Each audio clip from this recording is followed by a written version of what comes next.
Alors, Bezrat Hashem, nous terminons aujourd'hui le cours. Je vous ai photocopié juste la dernière feuille. C'est la même feuille que vous aviez la dernière fois, mais seulement j'ai repris juste le dernier passage. Notre sujet, c'est la sortie d'Égypte, mais la sortie d'Égypte pas dans son degré premier, c'est-à-dire pas l'Égypte en tant que telle, mais tout ce que représentent en fait les exils qui s'appellent d'une manière collective l'Égypte. L'Égypte donc représente en fait toutes les nations. Les nations, c'est l'Égypte. Alors l'exemple sortie d'Égypte va se répercuter sur notre histoire. Et aujourd'hui, les enfants d'Israël doivent sortir encore de leur Égypte actuelle. Donc chacun selon le pays où il se trouve, une prise de conscience doit être prise. Malheureusement, c'est difficile. Beaucoup de gens tombent dans la plaie des ténèbres et ne comprennent pas que le réveil est important. Et c'est ce qui fait en fait que l'exil continue alors que cet exil est déjà terminé. Donc, il y a des gens qui poursuivent leur exil, qui maintiennent leur état d'exilé, comme s'ils avaient pris l'habitude de cet état, qu'ils ont du mal à passer à une autre étape, à grandir, à se prendre en responsabilité, à vivre en tant que nation, et ils continuent à vivre en tant que détail, en tant que juifs individuels, et bien souvent même religieux. Donc la religion a tué en fait la notion de nation d'Israël.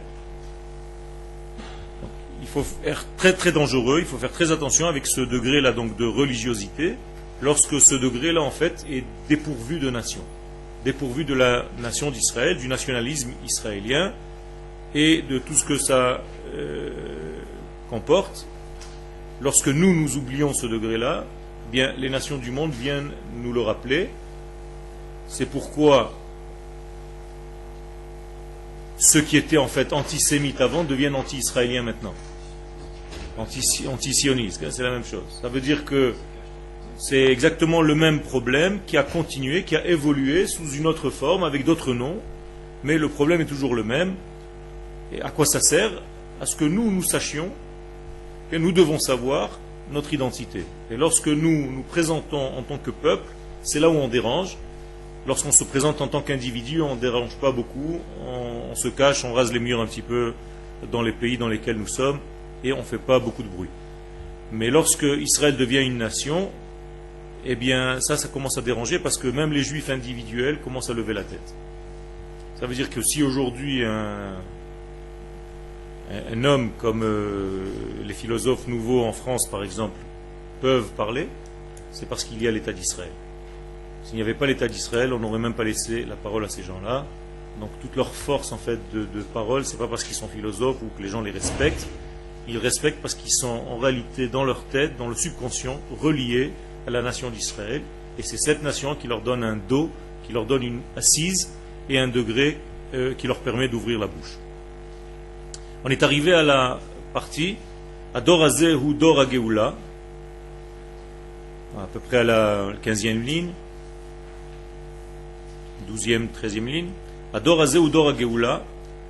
Donc notre génération est la génération donc de la délivrance. Geoula, c'est retrouver en fait l'unité dans la dispersion, revenir vers l'essence. Gaal, c'est les mêmes lettres que Gola, sauf que le He de Gola est devenu Aleph de Geoula. Donc on a gagné en fait l'unité, le Aleph représentant l'unité, alors que la lettre He représente le dispersement, okay? La dispersion. Ça veut dire que lorsque la dispersion gagne, alors il y a la lettre He. Lorsque l'unité gagne, il y a l'unité, c'est le Aleph, c'est la Geoula. Ce que dit le Maharal dans Netzach Israël, donc les 4 vents, avec leur totalité, ça représente en fait la lettre He, alors que l'unité représente la lettre Aleph. Donc Geoula, c'est galer, dévoiler le Aleph. Geoula, galer Aleph, dévoiler l'unité. Et Am Israël, Hazeh Shenimtsa Po. Et où elle se trouve cette Geoula? Comment est-ce qu'on peut la voir? Okay? Mais tout simplement, c'est le peuple d'Israël qui se trouve ici, en Eretz Israël. C'est le peuple qui est en train de vivre déjà cette délivrance, Imkol Tachaloua, avec toutes ces maladies, ou Dorosh el Mashiach, bien qu'il soit avec toutes ces maladies, avec tous ces mots, MAUX, eh bien, ce n'est rien d'autre que la génération messianique. C'est pour ça que je dis que c'est une forme de maladie, mais en réalité ce ne sont plus des maladies, ce sont des problèmes, ce sont des crises qui permettent au malade de sortir de sa maladie. Je vais expliquer ça avec d'autres manières. Quand quelqu'un est malade, on lui donne des médicaments. Mais à la fin de sa maladie, il faut le sevrer de ces médicaments. Parce que son corps s'est habitué aux médicaments qui le protègent.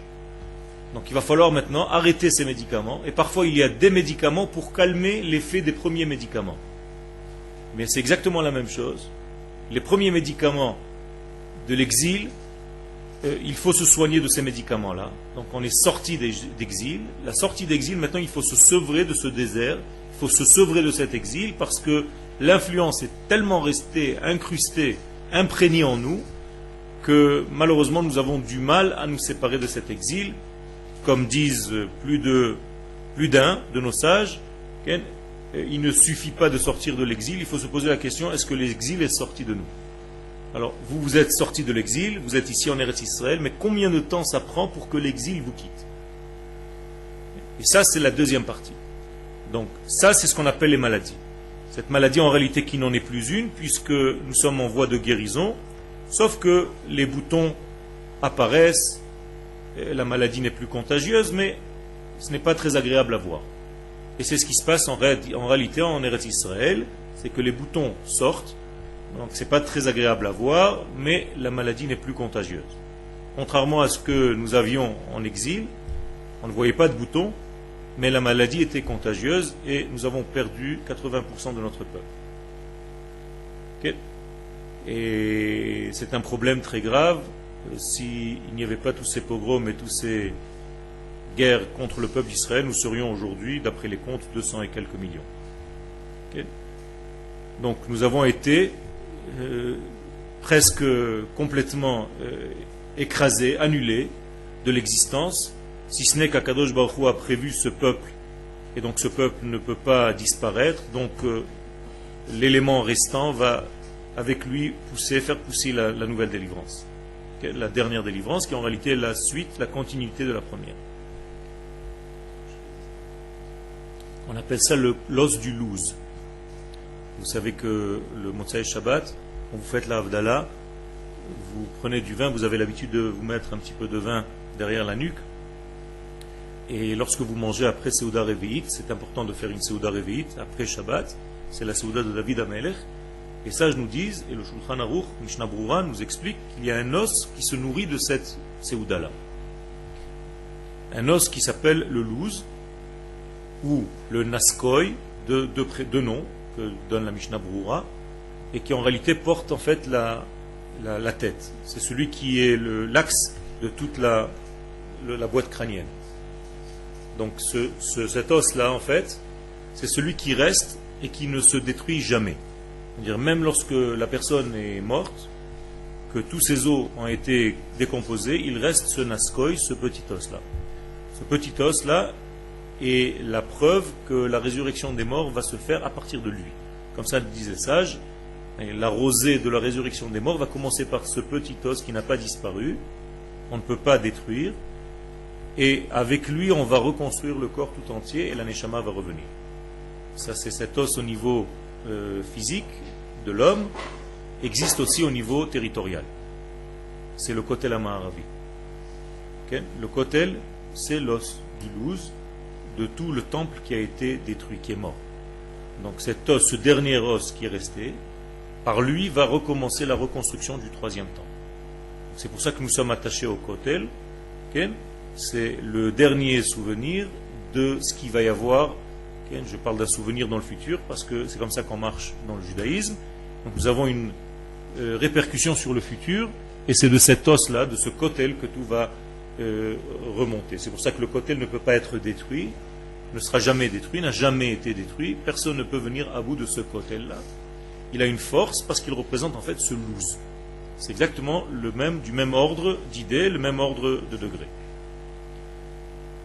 Donc, Gam mitoch hachol itgala hakodesh, nous avons vu que le chol va être la base sur laquelle va se poser le kodesh, comme dit le Rav Kook dans Orot HaTshuva au chapitre 17, qui Ruach HaKodesh medaber bekneset Israël, car l'esprit du Saint béni soit-il parle à travers l'Assemblée d'Israël. Autrement dit, l'Assemblée d'Israël, c'est le prophète de la génération. Nous sommes dans notre totalité comme une prophétie. Et nous sommes en train de gagner le savoir, la prise de conscience de ce degré que nous sommes, c'est-à-dire une nation et pas seulement un ensemble d'individus. C'est ce qui est en train de remonter à la surface, et les nations du monde, Baruch Hashem, font des efforts pour nous aider, car elles nous mettent écartés de tous les autres pour qu'on prenne conscience que nous sommes différents. Donc elles nous aident en fait, en voulant nous faire du mal, elles nous font du bien, elles nous mettent à part entière pour que nous, entre nous, nous sachions exactement qui nous sommes, et nous sommes en train de prendre conscience, Baruch Hashem, les gens se réveillent, de savoir exactement face à qui nous avons affaire, qui nous avons en face de nous. Et donc nous devenons en fait prophètes parce que cette Knesset Israël, cette assemblée d'Israël, a un degré très très élaboré depuis sa création. Elle a été créée avec un degré extraordinaire et c'est de lui que nous puisons la capacité d'être prophète. Be'emshech chayav, Ken.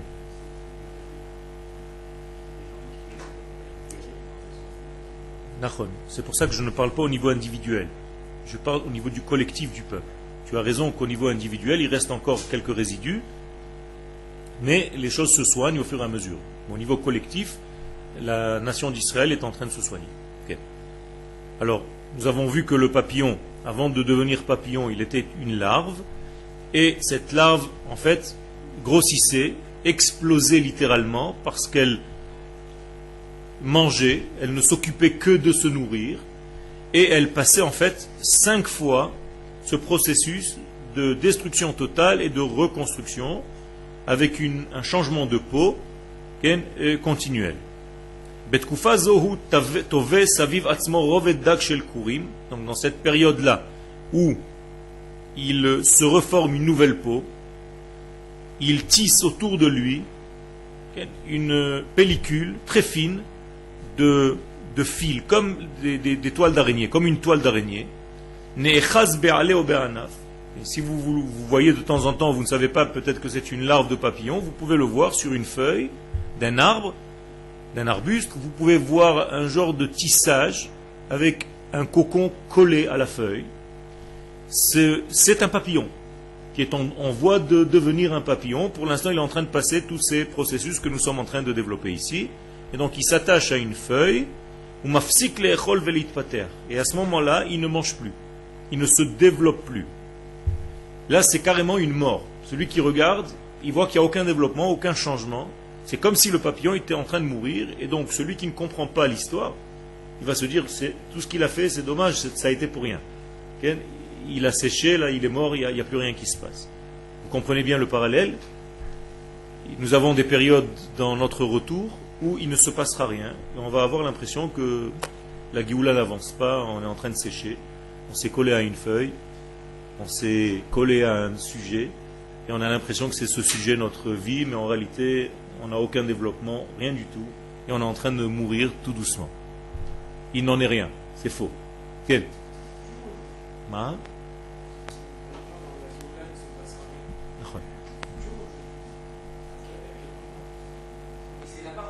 C'est une apparence. Il ne se passe rien en apparence, mais il se passe toujours quelque chose dans le fond. Alors, il se peut que, de temps en temps, tu crois qu'il ne se passe rien. C'est-à-dire que, bon, pendant 1 mois, 2 mois, il n'y a pas grand-chose qui se passe. Tu te dis, bon, il n'y a pas eu... Je ne vois pas. C'est exactement comme la biche, puisque la Géoula est comparée à la biche, qui, lorsqu'elle se sauve dans les montagnes, de temps en temps tu la vois, de temps en temps tu ne la vois pas. Alors le Mashiach est comparé à cette biche. De temps en temps, on voit un processus messianique, on le sent, et de temps en temps, on ne sent rien. Alors on se dit, bon, peut-être on s'est trompé, il ne se passe rien.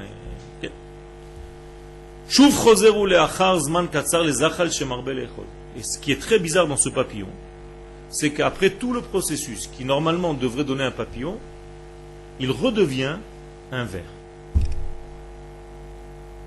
Vous saviez ça? C'est-à-dire il y a une période où son développement ne va pas toujours dans la même direction. C'est comme s'il redevenait un ver à soi. Encore une fois, celui qui ne comprend pas ce processus, scientifiquement parlant, il va se dire j'ai raté un épisode ou alors je ne comprends plus rien. Okay? On est allé vers une ascension, maintenant on est en train de régresser. Et qu'est-ce qui se passe? Encore une fois, il revient de la nourriture. Nourriture, nourriture, nourriture. Je reviens à notre parallèle. Lorsqu'on revient dans cette Géoula, on commence par de la nourriture, par un système de développement et de protection, vous vous rappelez? Mais après, on a l'impression qu'on va avancer vers quelque chose. On sent des signes qui nous font dire que nous sommes en train de changer. Et puis, quelques temps après, on redevient encore une fois celui qui ne pense qu'à manger, à remplir son ventre. Donc les gens qui sont un petit peu déprimés, dépressifs, se disent, bon, il vaut mieux sauter par l'immeuble. Ce peuple d'Israël, il va faire des yo-yo, aller-retour, il ne va jamais se développer véritablement, puisque nous sommes en train de perdre notre temps, et la Géoula n'aura jamais lieu. Et vous entendez souvent des paroles comme ça, il n'y aura jamais de Géoula, de toute façon tu vois la génération dans laquelle nous sommes, regarde la déprime totale, tout va mal, comment tu veux que le Mashiach vienne dans une condition pareille? Vous entendez souvent ce degré-là.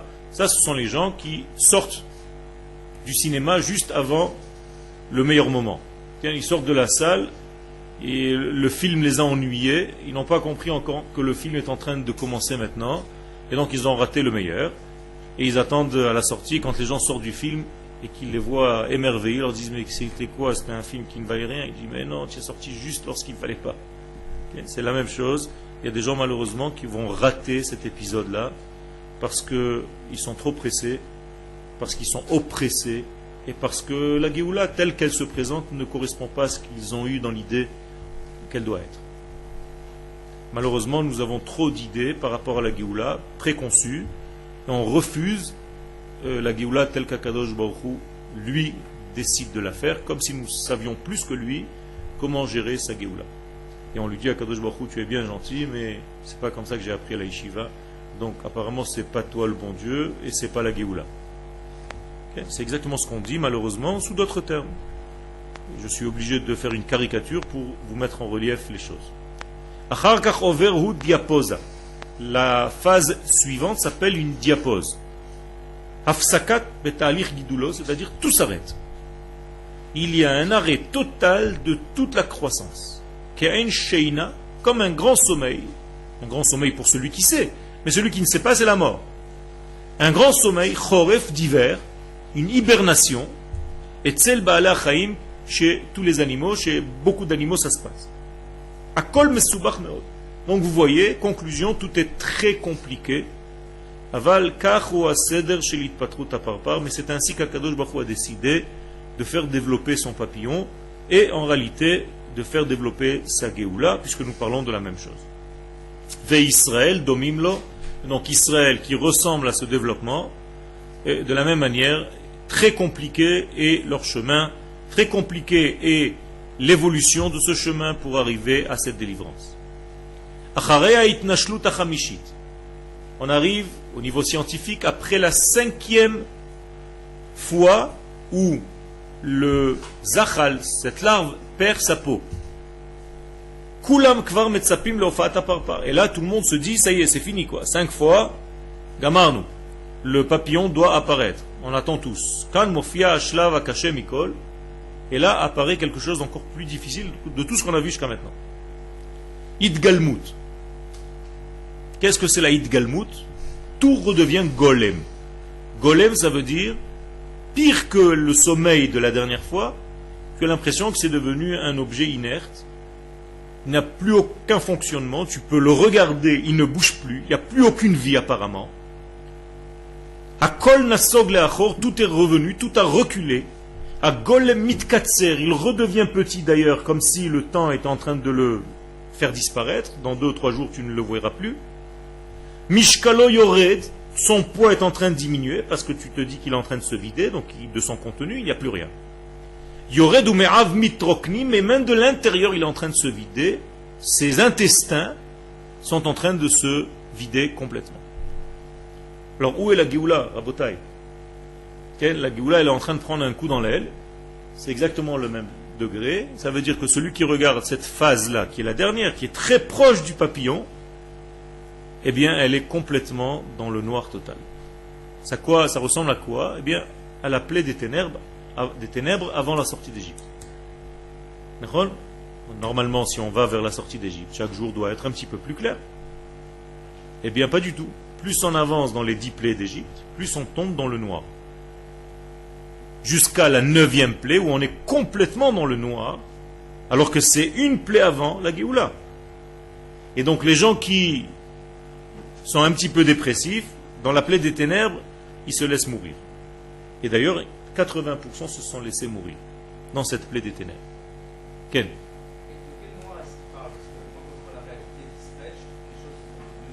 Tout à fait. C'est ça. C'est ça. C'est ça. C'est un noir de vision. C'est un manque de savoir voir. C'est que tes yeux ne marchent pas comme il faut. Toi, tu me dis que les choses marchent de mieux en mieux. Demande aux gens s'ils voient la même chose. C'est pas évident. Ça, c'est quand tu donnes des cours et que tu réveilles la chose. Et que tu mets les choses dans leur réalité et tu dis aux gens, mais venons, faisons le calcul. Mais au niveau de leur ressenti, ils ont l'impression qu'on recule. Il y a des gens qui sont complètement affolés, comme si on était... Je suis obligé de leur dire, je prends des cas personnels, tu veux me dire qu'on est exactement pareil qu'il y a 60 ans, en train de raser les murs à Auschwitz? Alors ils se disent, non, quand même pas. Il faut leur mettre les mots pour qu'ils comprennent qu'il s'est passé quelque chose d'énorme et que ça avance. Alors toi tu le vois parce que tu as la chance de faire un métier qui te fait toucher en fait dans cette avancée malgré toi. Mais les gens, et même les religieux parmi ces gens-là, ne voient pas cette évolution. Pour eux, si ça n'avance pas au niveau entre guillemets religieux, il n'y a rien qui s'est fait jusqu'à maintenant. S'il y a encore des chilonimes dans ce pays qui gèrent encore ce pays, il n'y a pas de Géoula. Mais ça, il faut leur dire encore avec des mots. C'est très difficile à contenir et à garder dans l'esprit. Okay? Regarde les gens qui râlent. Est-ce que vous avez votre corps qui marche plus souvent au niveau du temps, plutôt qu'il est malade plus souvent? Il est malade plus souvent? Pas du tout. Pas du tout. Non. La plupart des gens, ils sont beaucoup plus sains que malades. Les gens d'une manière générale. Okay? Les gens sont généralement en bonne santé. Mais quand tu les écoutes, ils sont tout le temps en train de râler. Tout le temps, quelque chose ne va pas. Pourquoi? Alors tu t'assois avec ce bonhomme-là, tu lui fais la feuille de ce qui va bien. Il a même du mal à accepter que ça aille bien. Il est tombé dans un système où il est obligé que ça aille mal. Et il est obligé de dire que ça va mal. Et quand tu lui dis ça va, il te dit ouais, ça va. Il y a des gens comme ça. J'avais un copain, tous les matins, je savais sa réponse. Je lui dis comment ça va? Il dit je suis crevé. Toujours pareil. Et quand je lui disais tu es crevé, il me dit je t'en parle pas. Je voulais l'aider pour lui faire montrer qu'il est tout le temps crevé. Okay. Finalement, c'était un homme qui a grandi tout le temps crevé. Il est resté crevé. Ça veut dire que c'est un homme qui n'arrive pas à évoluer dans sa vie, malheureusement. Parce que tous les jours que tu lui demandes si ça va bien, jamais il te dit oui, Baruch Hashem. C'est toujours je ne peux plus, ça va pas, ça va pas. Et jamais quelque chose va. Jamais. C'est pas possible. Ça n'existe pas. Moralité, c'est une mentalité. C'est une mentalité de tout va mal. Et il y a une mentalité comme ça, même au niveau global, où on voit ce qui est mal. Malheureusement, les journalistes nous aident beaucoup, parce qu'un bon journaliste, c'est un journaliste qui parle que du mal. Jamais il va faire une émission sur ce qui va bien. Toujours sur les défauts, toujours sur un type qui a tué un autre, jamais sur un type qui a enlacé son copain. Non. Il n'y a pas d'émission sur ça. Mais s'il y a un meurtre, tout le monde saute. Ça veut dire qu'en réalité, les médias sont là pour aider l'homme à tomber dans une déprime. En Europe, beaucoup de causes de la déprime au niveau même financier, c'est parce que tous les matins ils se réveillent, Boker Tov, la récession est toujours là. Ah, dommage, je voulais gaspiller 100 €, je les garde. C'est ça que ça fait aux gens. Ça veut dire que tu les maintient dans un système de tout va mal. Donc gardez votre argent, ne sortez pas, ne gaspillez pas, ne vivez pas, soyez dans la déprime, faites la gueule et tout ira mal. C'est un système à développer. Okay? Et chacun choisit comme ça. Pourquoi être joyeux quand on peut être triste? Alors, avançons dans la tristesse. Alors, il y a fait mode. Alors, ça dépend où tu es.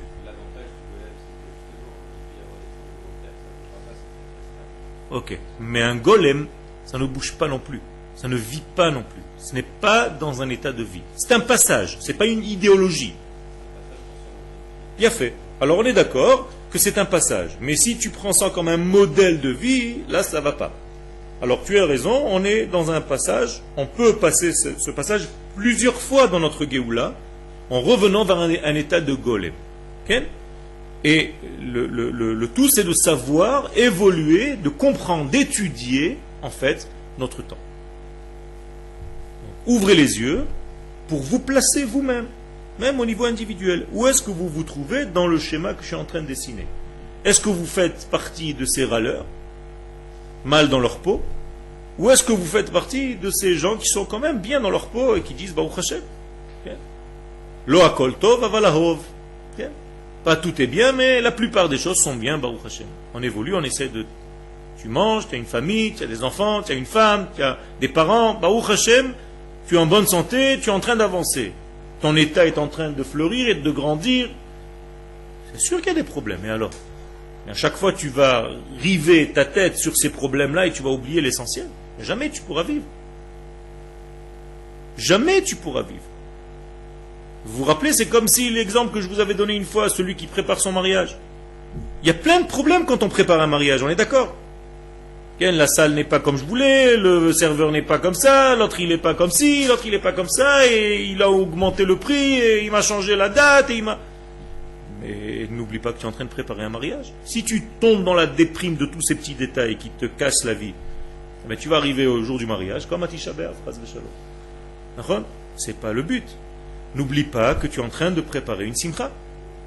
N'oubliez pas que nous sommes en train de préparer une Géoula, que nous sommes en train de vivre une Géoula. Ne tombez pas dans ce piège du moment, de l'instant. L'instantané tue. Et cet instantané, en fait, c'est un zoom, un gros plan sur 1 degré. Tout le reste est flou. Alors tu fais un gros plan sur 1 degré et tu tues les gens avec ce degré-là parce que tu veux les rendre amers. Et des gens tombent dans ce piège. Oh là là, tu as vu ce qui s'est passé encore, comment on va faire? Toute la journée, c'est pareil. Et tu peux vivre toute ta vie de cette manière-là. Kach bechayaouma, ainsi dans la vie de la nation. Nesiga bait yeshvut. On recule. On recule.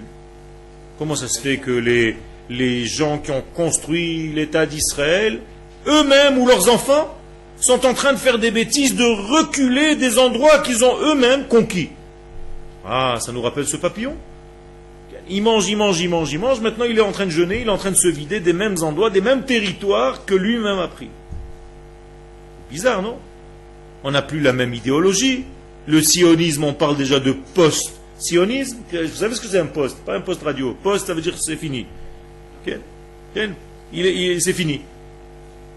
Pourquoi? Parce qu'on est en train de reculer, on n'a plus la même idéologie. Qui c'est qui va aller maintenant habiter dans des yishuvim? On est bien mieux dans une ville. Okay? Les kibbutzim, il n'y a plus d'idéologie, il n'y a plus rien, on n'a plus rien à faire de tout ça. Moi j'ai envie de gagner ma vie, c'est fini, je vais monter un business. Et ce qui m'intéresse, c'est le chemin entre ma maison et mon bureau. Okay? C'est tout. Et même s'il me reste une cravate, comme territoire, ça me suffit. Okay? Vous pouvez donner tout ce que vous voulez. Yehuda et Shomron, c'est où ça? Jamais j'y étais, moi. Pas besoin, moi, de ça. Au lieu de s'étendre, qu'est-ce qu'on fait? On se restreint. Ça veut dire que dans le village où j'habite, il y a 400 familles, c'est un demi-immeuble à Tel Aviv. C'est-à-dire que nous, on prend un terrain énorme, parce que chacun a sa maison avec son jardin, et là-bas, tu fais une petite tour, et tout le village est dans cette tour. Extraordinaire, tu n'as même pas 50 mètres carrés. Ça veut dire, au lieu de s'élargir, on se restreint et on monte en relief, on monte vers le ciel. Problème. Au lieu d'acheter notre terre, d'investir sur la terre, on investit dans le ciel. C'est toujours une mentalité d'ailleurs. Okay? Yerida me'aretz. Et il y a des gens qui quittent le pays parce qu'ils ne supportent plus. C'est trop difficile de vivre ici. Trop difficile. Ils quittent le pays, ils se disent, mais attends, c'est des fous ici. C'est des malades. Ils nous mangent tout cru, ils sont trop forts pour nous. En France encore, je peux faire des affaires. Okay. Mais ici, ils sont trop forts, les mecs. Les Israéliens, ils sont trop forts pour moi. Okay. Meraglim. Meraglim. Ça, c'est la faute des explorateurs. Quand tu dis ce genre de mots que je viens de dire maintenant, c'est la faute des explorateurs. Ils n'ont rien dit de plus, les explorateurs. Ils ont dit, écoute, ces gens là-bas, ils sont trop forts pour nous. On ne peut pas, même Dieu, il ne peut rien faire avec eux. C'est ce qu'ils ont dit. Même lui ne peut rien. Ils sont trop forts, les mecs, ils sont trop balèzes. Tu as sorti un stylo, demain, il est déjà fabriqué en Chine. Les Israéliens, ils sont allés déjà le copier. Ils sont trop forts pour moi. Folie, ça va trop vite. Dans n'importe quelle usine en Chine, tu trouves des Israéliens maintenant. Ils sont trop forts. Ils sont en train de chercher des nouvelles affaires à faire, des machins. Vous ne pouvez pas vous imaginer. Des mecs de votre âge. Ils tournent dans toutes les usines pour trouver une combine. Ils achètent un petit peu de tout.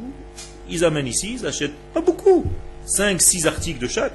Ça leur coûte rien du tout. Ils amènent ici et ils le mettent en vente. Celui qui est bien vendu, il se dit allez, on en commande un conteneur. C'est tout. Et ils amènent des conteneurs entiers de ce même produit qui a déjà marché en petite quantité. Et hop, ça devient des millionnaires en quelques jours. Une folie, un truc, et toi tu te dis mais alors moi, je ne peux plus rien faire ici, on est en retard, ils ont pris trop d'avance sur nous, ils ont tout compris les mecs, chacun son tafkid. Le problème c'est que ça déprime des gens. Ok.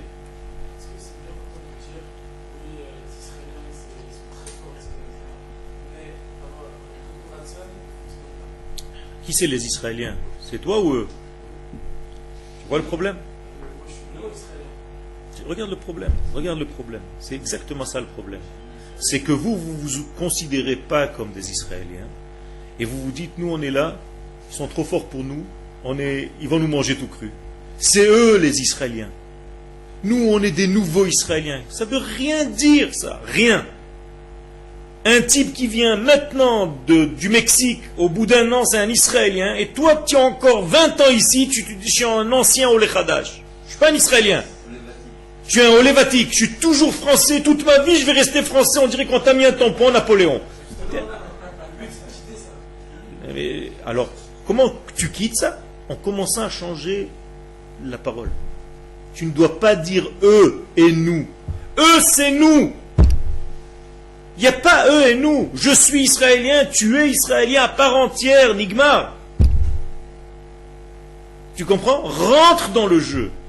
Fonds-toi dans la masse de ce peuple, c'est le tien, c'est pas une autre race dans laquelle tu es venu, tu n'as rien à voir. Au point qu'on est obligé de vous faire une petite chambre ici, au 4e étage, les francophones. Pour ne pas qu'on vous mélange aux autres parce qu'ils vont vous manger. De temps en temps, il y en a un qui s'en va là-bas, il ne revient plus. Ils l'ont avalé. Okay? N'ayez pas peur, il ne devrait même pas exister cette chambre-là. Ces cours-là devraient être en bas, en hébreu, pour tout le monde. Mais bon, pour l'instant, vous êtes dans un cocon. Okay. Il faut tout doucement une petite évolution. Le golem, il recule, il revient, il est un petit peu sensible. Il y a une délicatesse. Okay. Vous vexez pour des petites choses. Les autres, de quoi ils se vexent? Je comprends même pas. C'est même pas la même mentalité, quoi. Ah, il m'a pas dit bonjour. Les mecs qui sont là, c'est déjà des guerriers et tout. Vous êtes encore dans des trucs du Moyen-Âge. Okay. Alors c'est sûr que c'est vrai, c'est important, parce que l'éducation est importante, mais il faut la porter. Il ne faut pas rester comme un malheureux, comme une victime, parce que quand tu es une victime, en face de toi, tu as toujours un bourreau. Et il va t'éclater. Okay. Comme disent les Chachamim, si tu te prends pour une serpillière, on va faire avec toi le ménage. Okay. Alors arrêtez de vous prendre pour des serpillères. Vous êtes des Israéliens à part entière, soyez forts. Et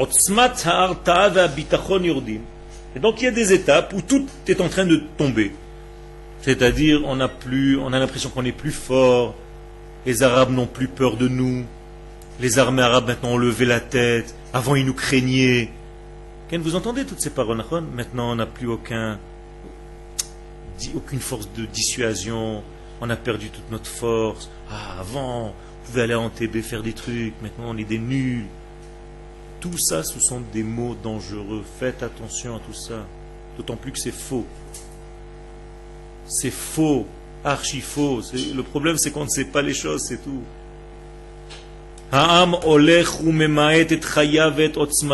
C'est les gens qui parlent comme ça, qui rentrent dans un système de peur et d'auto-destruction, et tout doucement ils s'amenuisent eux-mêmes, et c'est fini, quoi. Ils n'ont même plus de valeur à leurs propres yeux. Comment tu veux qu'ils aient de la valeur aux yeux des autres? Kemoha golem, donc ça devient comme le golem. Ken Am Israël osezot bemoyadav. Le golem, il se détruit apparemment lui-même, parce qu'il n'y a personne. Eh bien, le peuple d'Israël est en train de se causer ce genre de situation lui-même. Alors, est-ce qu'on est foutu ou pas? Hein? Jamais. Ça veut dire qu'il ne faut pas avoir peur de ce genre de phénomène, il ne faut pas avoir peur de ce genre de situation. Il y a des périodes comme ça dans l'avènement messianique où les choses vont avoir l'impression de tout tomber, de tout se décomposer complètement.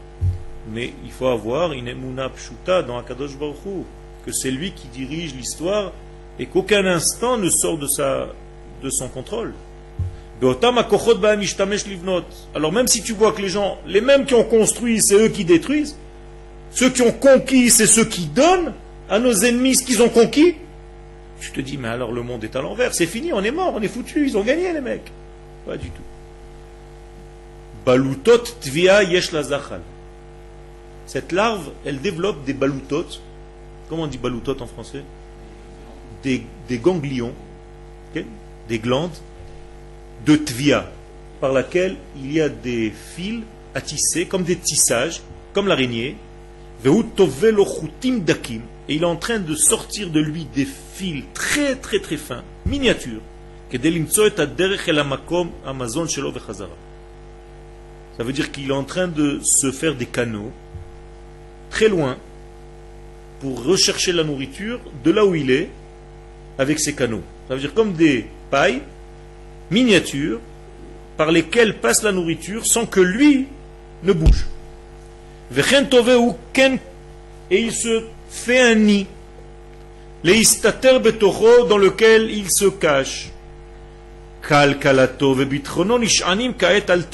Donc toute sa sécurité maintenant et toute sa nourriture, donc toute son économie, tiennent sur quoi? Bien sûr ces fils qui viennent de tisser, des relations un petit peu à droite à gauche internationales avec lesquelles on peut manger. C'est avec ça que Israël, à un moment donné, dans son évolution vers la Géoula, s'est créé un système de liens avec quelques nations, avec quelques degrés, avec quelques eaux, avec quelques maïs et tomates et concombres en tout genre, et on a l'impression que c'est fini, on va vivoter avec ce genre de petites choses-là.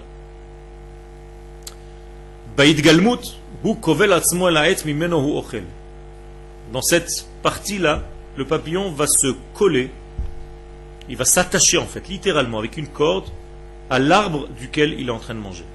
Ce qu'on appelle pundekai. Qu'est-ce que c'est pundekai en français? Pundekai.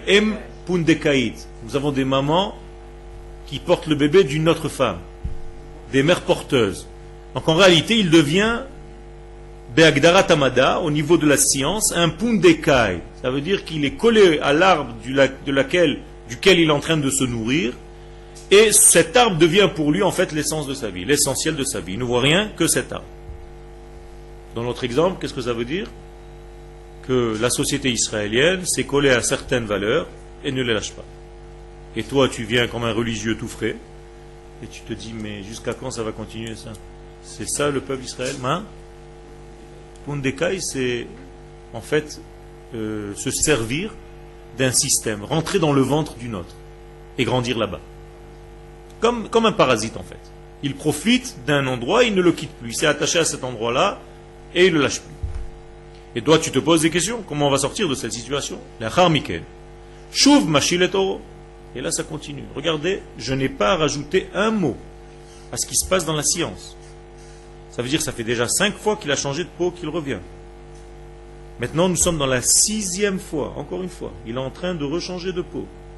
Alors, le type qui ne comprend pas, il est en train de se dire, mais Akadosh Baruch Hu, tu t'es planté là, il n'y a rien qui va sortir. Il n'y a rien qui va sortir, c'est une larve sans arrêt, tu es en train de te moquer de moi, il change de peau sans arrêt, il change de peau sans arrêt, il est où le Mashiach? Vechozer le'eraot kebetza. Non seulement il a enlevé sa nouvelle peau, maintenant la 6e, mais qu'est-ce qu'il y a en dessous? Un œuf. Tu as commencé par un œuf, tu as fait toute une évolution pour redevenir un œuf.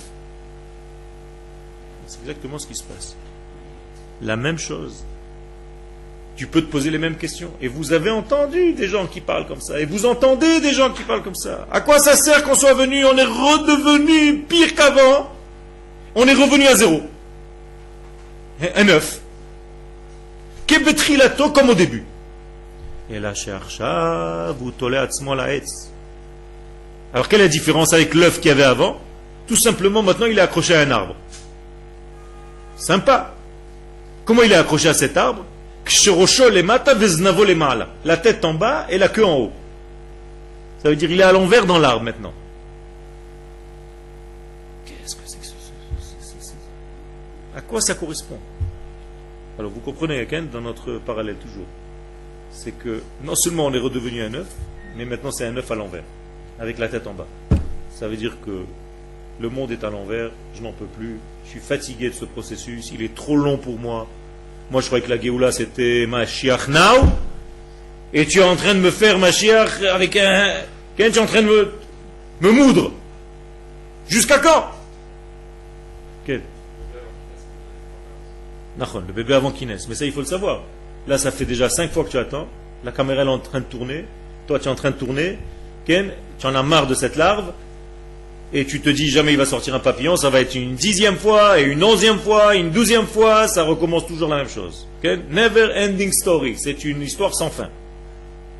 Afichat sidrea difuyot. Qu'est-ce que ça veut dire la tête en bas et la queue en haut?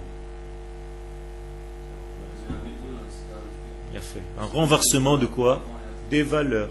C'est ça que ça veut dire. Ça veut dire ce qui est normalement très important, eh bien le gouvernement israélien il va le mettre au tiroir. Et des petits trucs de rien du tout, il va en faire l'idée principale. Ça, tu es en train de parler déjà comme quelqu'un qui comprend le cours. Nous sommes en train de parler pour les gens qui ne comprennent pas ce qui se passe. Okay? Je suis d'accord avec toi, moi aussi je dis que c'est nécessaire parce que j'ai déjà écrit le cours. Mais là nous sommes en train de faire face à des gens qui sont dans la déprime totale. Et il faut leur dire... Mesdames et messieurs, nous sommes dans le processus de la Géoula bien avancé. Arrêtez de mettre en question à chaque fois le processus tout entier parce que vous ne comprenez pas dans votre système, parce qu'effectivement, c'est un système qui trompe énormément. Et ça peut vous embrouiller la tête. Et effectivement, toutes les valeurs qui devaient être essentielles sont mises en bas. Dans les tiroirs, dans les caves. Et les petites bagatelles sont devenues les choses essentielles. Il y a de quoi devenir fou. On vous comprend, mesdames et messieurs. Mais ça fait partie du processus et on va le voir. Ken? Pourquoi ça ne se fait pas plus facilement? Parce que c'est toujours la différence entre ceux qui sont sages dans la Torah et qui sont en réalité les lampadaires de la nation. Comment s'appellent les tzadikim? Les yeux de la nation. Il faut que la nation ait des yeux. Mais si la nation n'a pas Dieu, c'est un jeu de mots. Alors il y a un problème. Il y a un problème. Eh bien, les tzadikim de la génération vont être les yeux de la nation. Ils devront, eux, enseigner ce genre de shiurim, parce que c'est très important. C'est pour ça que je vous ai déjà dit 1000 fois, vous êtes dans la yeshiva qui a compris ce degré-là. C'est la seule yeshiva mondiale, la plus grande yeshiva du monde qui a compris ce degré-là. Et c'est ce que on essaye de vous faire passer ici. Par l'étude, par l'éducation. C'est une véritable éducation. De la même manière que les gens qui sont venus ici sont venus avec des bagages de Torah qu'ils avaient peut-être à Paris ou à Strasbourg, ou en Suisse, et tout doucement, pas comme on va vous dire on vous a fait un lavage de cerveau. Oui, on vous a lavé. De 2000 ans de galoute, bevadaï. Mais pour vous reconstruire avec la Torah d'Eretz Israël, c'est pas un lavage. La Gemara elle-même le dit. Il fallait que les grands d'Israël jeûnent pendant 100 jours pour oublier leur Talmud qu'ils avaient étudié en Chutz La'aretz en Babylone. Pour comprendre le Talmud d'Eretz Israël. Tu crois que c'est comme ça? Tu passes d'une yeshiva à une autre, juste à changer de chaise? Tu vis avec la même étiquette, tu as enlevé là-bas, tu la colles ici? Toute ta tête doit faire un switch. Ça, c'est de l'éducation. Et cette éducation, vous l'avez maintenant. Peut-être vous ne vous rendez pas compte. Mais allez parler maintenant de Torah avec quelqu'un qui n'a pas étudié ce genre de Torah. Mais vous êtes le ciel et la terre. Ils ne savent même pas de quoi vous parlez. Vous êtes des Martiens. Ok? Vous êtes devenus des Israéliens. Donc, Afichat Sidra Adifuyot, l'orak betsurato chitzonit chalanesiga. Donc, c'est pas seulement que le recul s'est fait extérieurement parlant. Et la gamme bifnim, même dedans, tout a changé. Vesham ha'erez gadol od yoter. Et à l'intérieur, la destruction est encore plus grande. Pourquoi? Matril ta'alich hanigra histoliza. Je vous utilise les termes de la science. Ça s'appelle l'histolyse maintenant. Qu'est-ce qui se passe? Itparkut harekamot. Tout le processus intérieur des fibres de ce papillon qui n'en est pas un, mais là, on est encore loin du papillon, il est en train de se décomposer complètement, totalement. Ça veut dire que la science est en train d'avoir peur maintenant lorsqu'elle filme ce processus. Akol neheras aliede chumtzot. Et par quoi on est en train de détruire tout ça? Chumtza. Qu'est-ce que c'est chumtzot? Des acides. Ça veut dire qu'il y a une afracha. On va sortir des acides. La larve elle-même va sortir des acides qui vont l'autodétruire. Cette larve sera détruite dans les 10 secondes. Okay? Vehormonim. Il y a des hormones chez Mafrisha Golem Mitocho. De l'intérieur, il est en train de sortir tous ces sucres là, tous ces acides, il est en train de s'autodétruire. Bemo Yadav, de ses propres mains. Alors imaginez-vous les Israéliens qui font ça. Nous sortons des sucres, nous sortons des acides et nous sommes en train de nous autodétruire. On donne Gush Katif, on donne Yehuda Veshomron, on donne Yericho, on donne Hebron. Mais jusqu'où on va aller?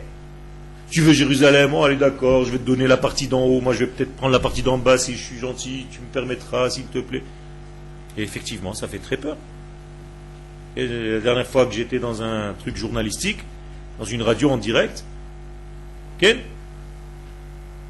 Il y a un philosophe de France qui me dit je ne comprends pas, vous n'êtes pas du tout réaliste, puisque vous n'avez pas crainte pour Jérusalem. Je lui dis c'est vous qui n'êtes pas réaliste. Ceux qui sont réalistes ici sont des malades. Il faut être dans l'irréalisme pour être le véritable réaliste. Parce que Eretz Israël n'est pas réaliste, comme vous l'entendez. Donc en réalité, le seul réaliste de cette pièce, c'est moi.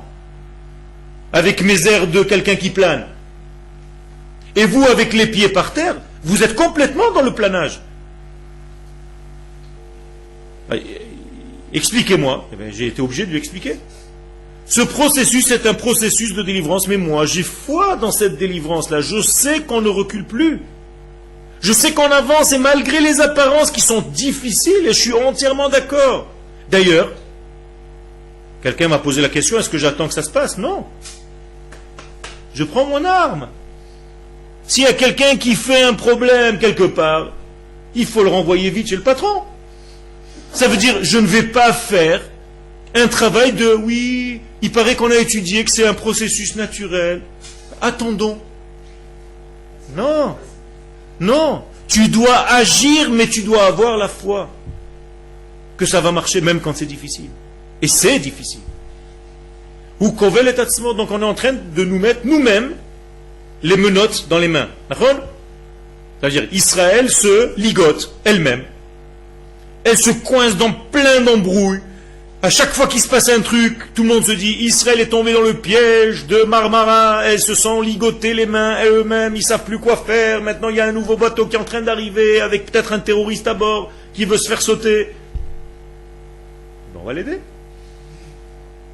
Et atzmaouto veores atzmo levad. Donc il veut plus la atzmaout, il veut plus rien, il a envie de changer. Même j'ai entendu des gens qui veulent changer la Megillat atzmaout, qui veulent changer la tikva. Ils veulent mettre une partie pour les Palestiniens dans la tikva. Alors le type qui regarde ça de loin, il te dit, dis-moi, c'est ça l'État d'Israël? Arrêtez avec votre Géoula. C'est sur ça que tu dis, allez, le jour de Yom HaAtzmaut. Franchement. Et toi, qu'est-ce que si tu lui réponds oui? Il va te dire, mais tu es un malade. Quel? Et pourtant. Alors la chose est très compliquée. Elle est très complexe, nous ne sommes pas des soulards, nous ne sommes pas des aveugles, on sait que nous sommes dans une situation très complexe. La seule différence, c'est qu'on sait qu'on va vers la vie. Ah, le Rav Kook a donné un exemple. Un jour, on est venu lui poser, mais pourquoi je me monte en Israël? Les Juifs en diaspora souffrent, et les Juifs en Israël souffrent. Souffrons ensemble. Vous là-bas, nous ici, nous sommes unis par la souffrance. Pourquoi j'ai besoin de venir en Israël pour souffrir avec les autres? J'en ai assez avec ma souffrance à moi ici. C'est les mêmes juifs là-bas ici. Le Rav Kook lui a dit, tu as raison. Tu as raison. Ça me rappelle l'histoire de deux femmes qui poussaient des cris dans une chambre d'hôpital. Les deux souffraient. Seulement il y avait une qui était en train d'accoucher et l'autre était en train de mourir. Il y avait une qui était agonisante et une qui était en salle d'accouchement. Alors il lui pose la question, est-ce que c'est pareil? Les deux poussent des cris, les deux souffrent. Ah, c'est pas tout à fait pareil. Il y a une qui souffre, mais elle va donner la vie. Dans 5 minutes, elle est sortie de chez elle, ils vont faire la fête. Et l'autre, elle est en train de mourir, elle est en train de pousser les mêmes cris que l'autre. Mais dans 5 minutes, ça va être le silence total. Tu comprends la différence? Il a dit le Rav Kook. C'est exactement la même chose. Le judaïsme de l'exil est un judaïsme agonisant. Alors poussez des cris, c'est vrai, mais vous êtes en train de vous éteindre. Alors que le judaïsme en Eretz Israël est un judaïsme qui va donner la vie. Et nous souffrons pour donner la vie. Mais nous donnons la vie. Dans 8 jours, il y aura une Brit Mila. On va faire la Simcha. Dans 13 ans, on va faire la Bar Mitzvah. Et ce garçon va se marier ou cette fille. Vous comprenez la différence? Mais quelqu'un qui ne comprend pas la différence, il rentre dans la chambre d'hôpital, il voit ces deux femmes en train de pousser des hurlements. Il se dit, oulala, c'est quoi ce truc-là? Hachem Ishmor. Okay. Hachem Ishmor pour celle-là, mais pour l'autre, tu devrais dire Alvaï Alenu. Si Dieu veut chez nous. Comment tu dis si Dieu veut chez nous, une femme qui souffre? Non, je parlais de l'accouchement. La souffrance, malheureusement, c'est un passage. Mais ne t'arrête pas là. La femme qui va accoucher, elle ne va pas pour souffrir, elle va pour accoucher, d'accord? Si on l'arrête en plein milieu de la route et qu'elle a des contractions et que le flic lui dit où vous allez madame, il dit je vais souffrir. Mais non, elle va lui dire je vais accoucher monsieur. Elle ne lui dit pas je vais souffrir. Mais vous souffrez, oui, je souffre, mais je vais accoucher. Je vais donner de la vie. C'est exactement la même chose. Ne tombez pas dans le piège de la souffrance momentanée, instantanée, celle que vous voyez maintenant ici. Regardez ce qui va se passer après. Vous voyez déjà que ça avance. Il y a des gens qui ont déjà les yeux ouverts, qui se disent, mais attends, on a déjà vu comment ça a bien avancé depuis que je suis là. Pourquoi tu veux que ça s'arrête? Au contraire, ça me se multiplie, c'est encore plus. Baruch Hashem. Vous savez que le Gaon de Vilna nous donne... Un des élèves du Gaon de Vilna nous donne la date de la venue du messianisme. Vous savez ça? Non? Il nous dit que c'est dans les lettres du mot Adam. Aleph, Dalet même. Extraordinaire, comment? Eh bien, Aleph, c'est Adam, Dalet, c'est David, et même, c'est Mashiach. Ah, c'est sympa. Bon, c'est un jeu de mots sympathique. Il dit non, le temps qui sera écoulé entre Aleph, Adam et David, c'est le même temps entre David et Mashiach. C'est facile. On sait exactement quand est-ce que David Amelech est né. Donc tu multiplies depuis Adam jusqu'à David, multiplié par 2, c'est les temps messianiques. Oui ou non? Alors quelle année ça tombe? 5708, 1948. Extraordinaire, non? Ça veut dire que en 5708, divisé par 2, c'est le jour de la naissance de David Amelech. Donc multiplié par 2, c'est le jour de la délivrance. Donc la délivrance d'Israël a commencé réellement en 1948, 5708. Elle est belle ou elle n'est pas belle? C'est tout simplement le mot Adam. Alors il y a des gens qui te disent, ouais, tu joues avec les mots. Toujours ils vont te dire. En tout cas, nous savons qu'Akadosh Baruch Hu s'est rappelé de sa nation, qui nous a réveillés, que nous sommes là, qu'il n'y a jamais eu autant d'études de Torah, que Baruch Hashem, notre terre, fournit et donne à ses habitants de quoi manger, qu'il y a de beaux fruits dans les marchés, que les gens de plus en plus deviennent heureux et arrivent, malgré tout ce qui se passe, les gens arrivent tous les jours, il y a des avions qui atterrissent. Et Baruch Hashem, de plus en plus, nous sommes en train de construire et de nous fortifier dans tous les domaines économiques, militaires, nationaux. Et Baruch Hashem, bientôt aussi, nous allons avoir cette grande lumière messianique qui va apparaître clairement, parce que nous sommes en train de préparer le terrain. Alors soyez parmi ceux qui sont utiles et qui sont actifs dans cette préparation, et pas seulement des spectateurs qui voient la Géoula à la télé. Tiens, Toda Rabba.